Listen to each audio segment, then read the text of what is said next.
الرحمن علم القرآن. الحمد لله رب العالمين والصلاة والسلام على سيد الأنبياء والمرسلين وعلى آله وصحبه ومن استنى بسنته إلى يوم الدين. اللهم اجعلنا منهم ومن الذين آمنوا وعملوا الصالحات وتواصوا بالحق وتواصوا بالصبر آمين يا رب العالمين. ثم أما بعد، السلام عليكم ورحمة الله تعالى وبركاته. ولمن خاف مقام ربه جنتان فبأي آلاء ربكما تكذبان ذواتا أفنان فبأي آلاء ربكما تكذبان. رب اشرح لي صدري ويسر لي أمري واحلل عقدة من لساني يفقهوا قولي آمين يا رب العالمین. پہلے تو اللہ تعالیٰ نے بتا دیا کہ جو اللہ تعالیٰ کے سامنے کھڑے ہونے سے ڈرتا رہا ہے اس کے لیے 2 جنتیں ہیں. کھڑے ہونے سے اشارہ نماز کی طرف بھی ہے. ہم اصل میں اللہ تعالیٰ کے سامنے کھڑے ہوتے ہیں نماز میں، اور اس نماز میں ہمیں خدا کا خوف ہونا چاہیے اور جنت کی خواہش ہونی چاہیے. اگر انسان اللہ تعالیٰ کے سامنے کھڑا رہا ہے نمازوں میں، اس کو پھر اس دن کے کھڑے ہونے کا خوف آتا رہے گا کہ جس طرح ابھی میں غیب میں اللہ تعالیٰ کے سامنے کھڑا ہوں، خشی الرحمن بالغیب، ایک دن آئے گا کہ اللہ تعالیٰ میرے سامنے ہوگا اور مجھے کھڑا ہونا پڑے گا. اور اگر اس کو اس کی فکر رہے گی تو پھر اس دنیا میں فکر کا مطلب ہوگا کہ اگلی دنیا میں کوئی فکر نہیں ہوگی. دوسری بات یہاں پر جو بڑی خوبصورت ہے، اب جنت کے دروازے کھل چکے ہیں اور اب آپ اندر جا رہے ہیں. اب ہمیں سین اندر لے جایا جا رہا ہے. اور یہاں پر جو کہا ہے نا کہ تمہیں 2 جنتیں دوں گا، اور جب 2 جنتوں کا وعدہ دیا، اللہ تعالیٰ اپنے رب کے سامنے کھڑا ہے اور اس کو اناؤنس کیا جا رہا ہے تجھے تو 2 جنتیں ملنے والی ہیں، جاؤ. پھر کہا جائے گا فَبِأَيِّ آلَاءِ رَبِّكُمَا تُكَذِّبَانِ. بالکل نیا مزاج ہے اب اس آیت کا. اب تم دونوں، میننگ جو جنوں کے مسلمان ہیں، جو انسانوں کے مسلمان ہیں، ان سے کہا جائے گا اب تم کون سی نعمتیں جھٹلاؤ گے. یعنی تم بھی پوری نعمتوں کو نہیں مان سکے تھے. تم ساری زندگی شکر میں بھی گزار لو، تمہیں پھر بھی پوری نعمتوں کا احساس نہیں ہوگا. اب دیکھو تم کون کون سی نعمتوں کا تمہیں احساس ہوگا، کیا کیا تمہارے ساتھ کیا، کون کون سے گناہوں کو معاف کیا ہے، کون سی غلطیوں کو اور کوتاہیوں کو بالکل مٹا کے رکھ دیا ہے، اور کتنا عظیم الشان تمہیں آگے سے اجر دیا ہے. 2 جنتیں. انسان کو اندازہ ہو جائے گا وہ اس کا بالکل سرے سے مستحق ہی نہیں تھا. میں تو شکر گزار تھا ہی نہیں اس مقابلے میں جو مجھے ملا ہے. اس کو سمجھ لیجئے کہ یہاں تکذیب کیا ہے کہ اللہ تعالیٰ کی نعمتیں، قدرتوں کی جو ایک اپریشیشن آئے گی اس دن.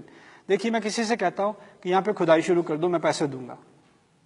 یہاں 2 فٹ کھدائی سوراخ بنا دو زمین میں، بیک یارڈ میں یا مٹی میں بنا دو، یہ لو شول، شروع ہو جا. اب وہ جب کھدائی کرے گا اس کو کیا اندازہ ہوگا کہ میں آدھے گھنٹے میں مکمل کر لوں گا. چلو $20 دے دے گا، 30 دے دے گا، 40 دے دے، کتنے دے دے گا. اب وہ ختم کرتا ہے، میں اس کو $1 ملین دیتا ہوں. پاگل نہیں ہو جائے گا خوشی سے؟ اتنا سا میں نے کام کیا، یہ مل رہا ہے مجھے. اگر اسے پہلے پتا ہوتا تو وہ کس محنت سے اور کس خوشی سے وہ کام کر رہا ہوتا. اب مجھے یہ بتائیں، اگر میں کسی سے کہوں 10 فٹ کا سوراخ یہاں پر لگاؤ، کام میں لگ جاؤ، یہ جب کر لو گے نا نیچے، میں تمہیں $1 دوں گا. اس نے کیا کام کرنا ہے؟ یا تو کرنا ہی نہیں ہے، کرے گا تو بہت سستی سے کرے گا. مجھے کیا ملنا ہے اس کے بعد، دھوپ میں مرنے کے بعد. اسی سے میں کہوں تجھے $2 ملین ملنے ہیں، یہ کر لو کام. وہ دن رات نہ اس کو بھوک لگنی ہے نہ پیاس لگنی ہے، ساری فون بند ہوگا اس کا، ایئرپلین موڈ پہ. اس نے کھدائی کرنی ہے اور باقی سب ختم. کیوں؟ اتنا بڑا تحفہ ملنے والا ہے، اتنا بڑا اجر ملنے والا، اتنے سے کام کا اتنا بڑا، پھر تو باقی سب لحاظ ہی نہیں رہتا انسان کو.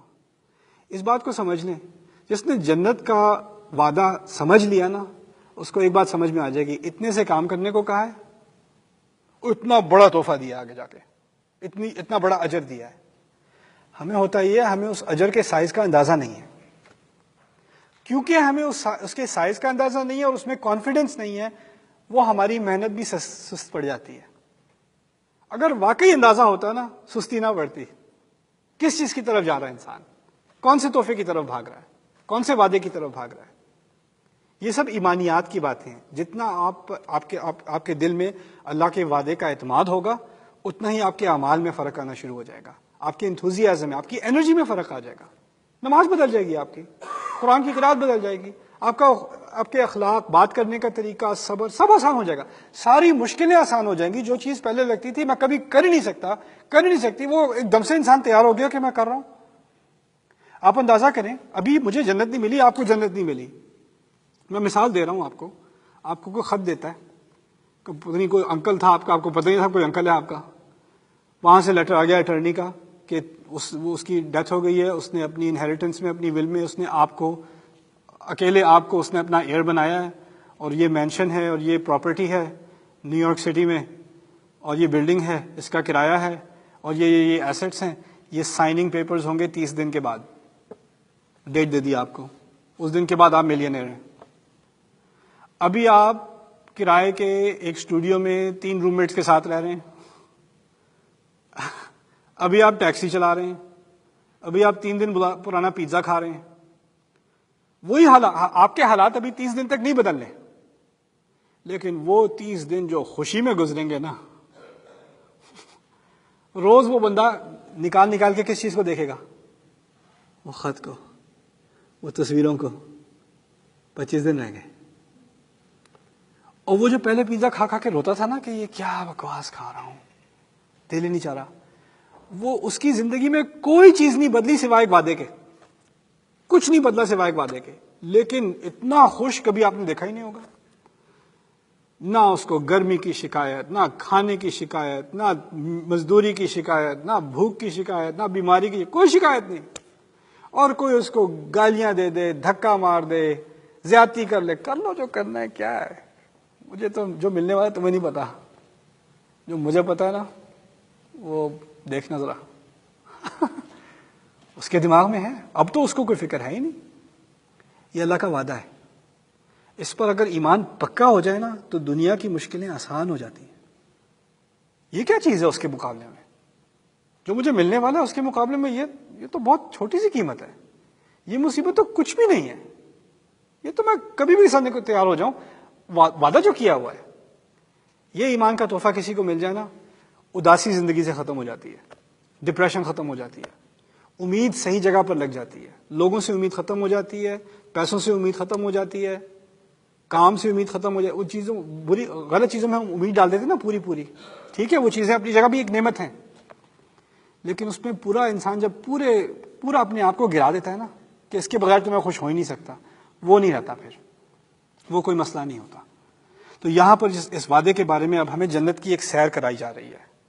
ذواتا افنان، دونوں جنتیں ایسی ہوں گی جب تم داخل ہوگے تو بڑی بڑی شاخوں والی، یعنی درخت جو بہت عرصے سے بڑے ہوتے رہے، آپ کا ایک واک وے ہے، آپ اس میں جا رہے ہیں، دونوں طرف سے بڑے بڑے درخت ہیں، اور آپ بس ایسے گھور رہے ہیں، اسی کو کہا گیا ہے ذواتا افنان، بڑی بڑی شاخیں، اور انسان حیرت سے گھور رہا ہے کہ یہ کیسے درخت ہیں۔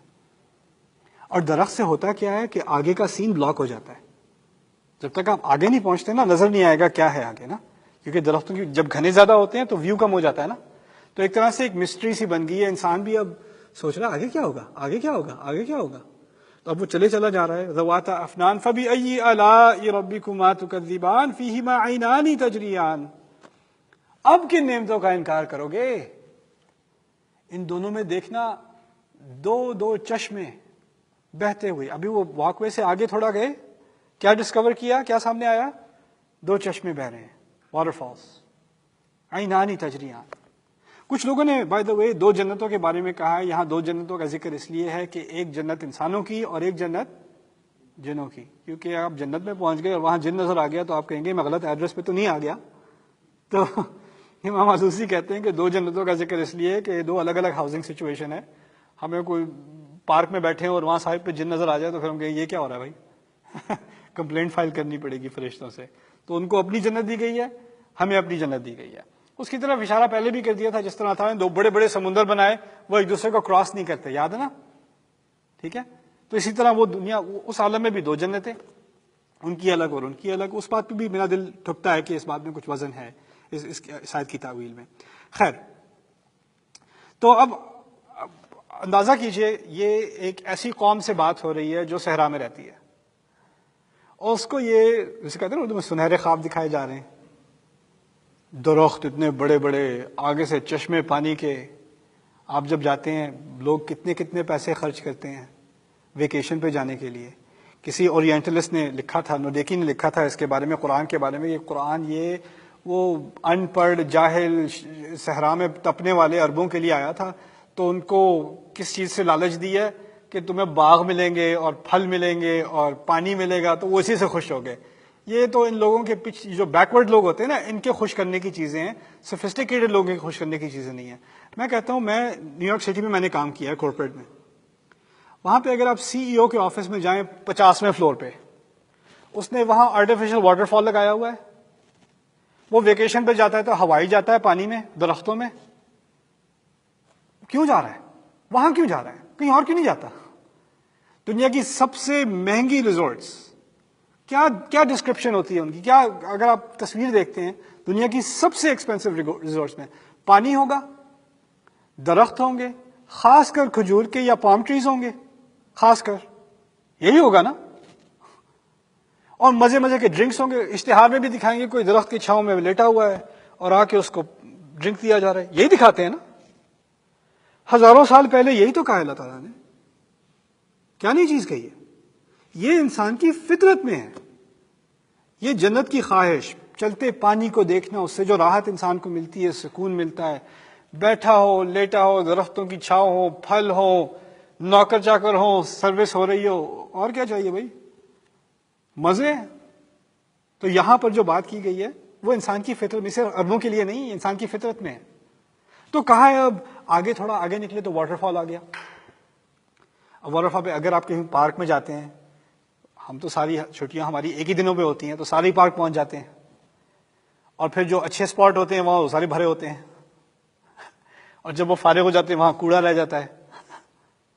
آپ کا اپنا پرائیویٹ واٹر فال، اپنی پرائیویٹ اسپیس، وہاں پانی کے پاس بیٹھے. فَبِأَيِّ آلَاءِ رَبِّكُمَا تُكَذِّبَانِ فِيهِمَا مِن كُلِّ فَاكِهَةٍ زَوْجَانِ. اب کس باتوں کا انکار کرو گے؟ یہاں تو ہر طرح کے خوش کرنے والے پھل، اور ہر پھل کی دو ورائٹیز، ریگولر اور ڈائٹ. دو طرح کے سیب، دو طرح کے مالٹے، دو طرح کے ہر چیز، دو طرح کی. یہ بھی ٹرائی کر لیں، یہ بھی ٹرائی کر لیں. دوسری جگہ قرآن میں بتا دیا هَذَا الَّذِي رُزِقْنَا مِن قَبْلُ. لوگوں کو پھل دیا جائے گا تو وہ کہیں گے یہ تو دنیا میں بھی یہی تھا نا. اچھا یہ اسٹرابیری یہاں بھی ملتی ہے، اچھا دکھانا ذرا. وہ اتو بھی ہی متشابہن، لگے گا وہی، لیکن جب ایک دفعہ چباؤ گے تو یہ کیا ہو گیا، یہ کیسے ہوا، اور پھر اس کا بھی ایک مزید فلیور. تو یہ اب آپ کی خاطریں ہو رہی ہیں، آپ چشمے کے کنارے پہ بیٹھے ہوئے ہیں، اور یہ پھل اب آپ کے سامنے دو دو طرح کے پیش کیے جا رہے ہیں. فَبِأَيِّ آلَاءِ رَبِّكُمَا تُكَذِّبَانِ. لیکن اگر چشمے کے کنارے ہوں تو کوئی بیٹھنے کی صحیح جگہ تو ہونی چاہیے. آؤٹ ڈورز ہے نا، تو زیادہ کمفرٹیبل تو نہیں ہوتا. کیا درخت پہ ٹیک لگاؤ گے؟ کیا کرو گے؟ تو سین کھینچ دیا. متکئین علی فرش، پیچھے ٹیک لگائے بیٹھے ہوں گے لمبے لمبے گدوں پر. فرش عربی میں، اردو میں تو فرش زمین کو کہتے ہیں، فرش کہتے ہیں تکیوں کو، یا میٹرس وغیرہ جو موٹے گدے ہوتے ہیں ان کو کہتے ہیں. ٹیک لگائے بیٹھے ہیں گدوں پر. بطائنھا من استبرق، جس کے جو تکیے ہیں ان کے پیٹ کے اندر، یعنی اگر زپر کھول کے اندر دیکھتے ہیں نا مٹیریل کیا ہے، تو اندر اس کے موٹی والی ریشم. بطائنھا من استبرق. یہ کیوں کہا گیا ہے؟ یہ مجھے تو کم سمجھ میں آیا، میں نے کچھ لیڈی سے بات کی تو کچھ سمجھ میں آیا. دیکھیے اس دنیا میں باہر سے چیز خوبصورت ہوتی ہے. بلڈنگ کا باہر آپ پینٹ کر دیں، پرانی سڑی ہوئی بلڈنگ ہے، بلڈنگ کا ایک فساد بنا دیں، لگے گا برانڈ نیو ہے، 70 سال پرانی. کپڑے بنانے ہوتے ہیں عید کے سستے میں، تو باہر سے کام سارا اچھا، اندر کی سلائی ساری کیا، جو نہیں دکھانا وہ چیپ کر دو. وہ بچی کو پہنا دیا، وہ سارا دن کھجلی کر رہی ہے اندر کے مٹیریل کی وجہ سے، لیکن خیر ہے باہر سے اچھا لگ رہا ہے. رائٹ؟ کسی کے گھر میں جاتے ہیں تو پردے وغیرہ دیکھ کے، کوئی مہمان نواز دیکھ نہ رہا ہو نا، جو ہوسٹ دیکھ نہ رہا ہو، تو چیک یہ کون سا مٹیریل ہے. ہم کیا کرتے ہیں؟ باہر سے ایکسپینسو، اندر سے جتنا چیپ ہو سکے، یہی کرتے ہیں نا. اللہ تعالیٰ دکھا رہے ہیں کہ اس کے جو تکیے ہوں گے، تم جب ٹیک لگاؤ گے تو تمہیں یہ کیسا نرم ہے، اس کے اندر کیا ہے، تو کھول کے اندر دیکھو گے، اندر اس کے کاغذ نہیں بھرے ہوئے، چیپ قسم کی روئی نہیں بھری ہوئی، اس کے اندر سب سے مہنگے قسم کا ریشم بھرا ہوا ہے. جو مٹیریل آپ اندر نہیں کہاں استعمال کرتے ہیں؟ باہر، وہ اندر استعمال ہے. یعنی یہ دنیا اب جہاں آپ جا رہے ہو وہاں پر صرف دکھاوے کی خوبصورتی نہیں ہے، اندر سے باہر تک خوبصورتی ہے، اندر سے باہر تک ہر چیز اوتھینٹک ہے، خوبصورت ہے. اور آپ اسی میں گمے ہوئی، اس کا مٹیریل دیکھو بڑا زبردست ہے، یہ اتنا اچھا کام اور یہ وہ، اسی میں آپ مگن ہیں. اور اوپر سے وجن الجنتین دان، اور دونوں جنتوں میں سے شاخیں نیچے اتریں گی اور پھل آپ کو دیں گی. آپ کو تو اٹھنے کی کہا تھا نا اونچی اونچی شاخیں ہیں، تو پھل کہاں ہیں؟ وہ اوپر لگے ہوئے پھل، آپ نیچے ٹیک لگائے بیٹھے ہیں. اب کون لا کے دے پھل؟ کوئی لانے کی ضرورت نہیں ہے، اوپر سے ایسے ہی درخت نیچے آ کے آپ کو پھل دے رہا ہے. جس پھل پہ نظر لگا دی وہ آٹومیٹکلی آرڈر پلیس ہو گیا، کوئی وینڈنگ مشین نہیں، کوئی کریڈٹ کارڈ ڈالنے کی ضرورت نہیں، کچھ نہیں، وہ خود ہی آ رہا ہے.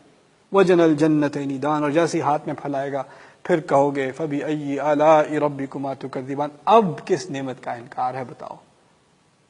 اب انسان کہے گا کہ میں نے جو کچھ بھی کیا کچھ بھی نہیں تھا، میں تو ناشکرا ہی تھا، ساری زندگی شکر میں گزار دی، پھر بھی کہے گا میں تو ناشکرا ہی تھا اس کے مقابلے میں. سبحان اللہ. اللہ تعالیٰ ہمیں جنت نوازے. بارک اللہ لی ولکم فی القرآن الحکیم ونفعنی وإیاکم بالآیات والذکر الحکیم.